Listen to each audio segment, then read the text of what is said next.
Find the sum of first 51 terms of an AP. पहले 51 पदों का, प्रथम 51 पदों का सम निकालिए एक एपी का, जिसमें कि whose second and third term is are 14 and 18 respectively, जिसमें उसमें क्या दे रखा है हमें 14, सॉरी, जिसमें कि हमारी सेकंड और थर्ड टर्म दे रखी है, यानी दूसरा पद दिया है और तीसरा पद दिया है। तो जिसका दूसरा पद और तीसरा पद ये हो, कहने का मतलब A2 बराबर है हमारा 14 और A3 बराबर है हमारा 18, तो हमें निकालना है S51 some of first 51 terms, यानी कि पहले 51 पदों का योग निकालना है हमें। ठीक है, तो पहले 51 पदों का योग कैसे निकालेंगे?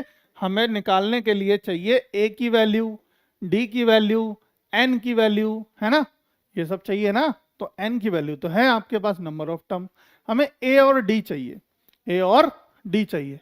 तो वो कैसे निकलेगा वो देखो, ये क्या होता है, A2 क्या होता है, A plus D equal 14, equation number 1। A3 को क्या लिख सकते हैं, A प्लस 2D, है ना, A प्लस 2D बराबर 18, इक्वेशन नंबर 2। ठीक है, इट्स क्लियर।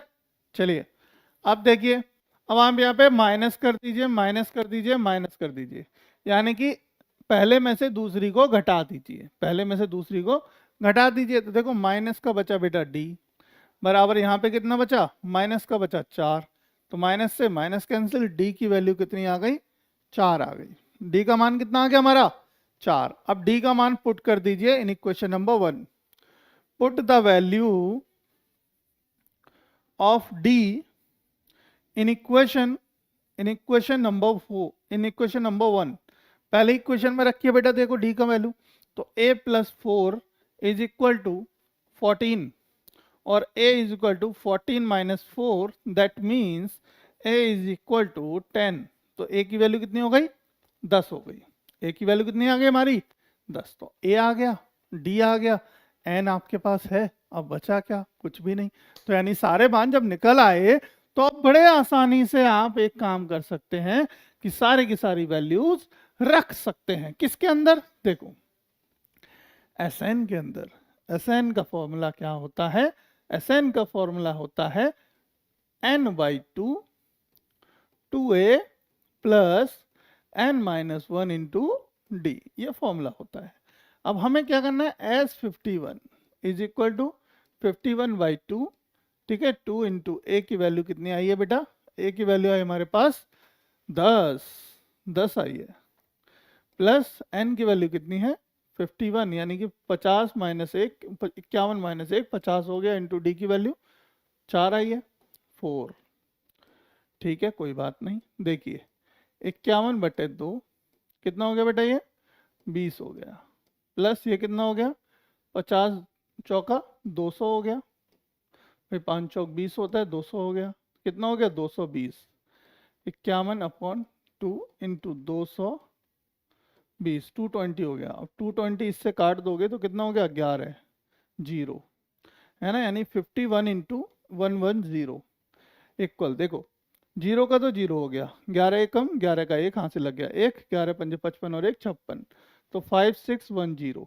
तो S51 की वैल्यू कितनी आ गई, 5610। बोलो आंसर आया कि नहीं, मैच कर रहा है किसी से, बिल्कुल मैच कर रहा है। किससे मैच कर रहा है, ए से। सारे ए ही रख दिए हमारी टीम ने आंसर, है ना, सारे आंसर क्या कर दिए, ए कर दिए। पर एग्जाम में ऐसा नहीं होगा, ध्यान रखना है ना।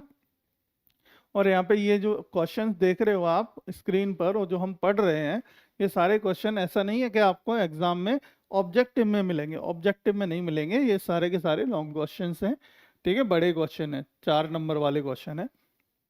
ठीक है, तो 4 नंबर लाने हैं इनमें, तो 4 नंबर लाने के लिए इस तरीके से सॉल्यूशन करना पड़ेगा। नोट आंसर यहाँ हमें जरूर दिख रहा है कि अगर मैच कर रहा है तो मतलब हमने सही किया है, वहाँ आंसर नहीं दिखेगा, वहाँ पे आंसर नहीं दिखेगा, तो वहाँ गलती भी नहीं चलेगी। बिल्कुल गलती नहीं चलेगी। और गलतियां कैसे खत्म होंगी? गलतियां प्रैक्टिस से खत्म होंगी।